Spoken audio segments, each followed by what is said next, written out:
man la Mouhamed Ndour Djamil nekk journaliste fii ci Mbour FM TV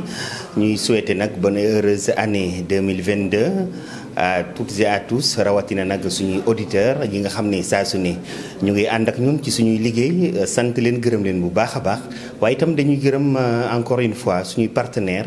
yi nga xam ne ñoom ñooy liggéey ak ñun ba waxtu gi ñuy am ndam yi ñuy am saa su ne waaye kenn du auditeurs yi nga xam ne itam ñoom ñoo ñuy teewlu. Donc dañu leen di ñaanal ci at bu bees bi ñuy dugg mu doon atum jàmm atum naataange atum xéewal atum jàmm joo xam ne day sax dàkk ba law saawaan baawaan ñu ngi leen di ñaanal yéen ñëpp di kontaan bu baax a baax ci auditeur rajo Mbour FM bonne et heureuse année 2022.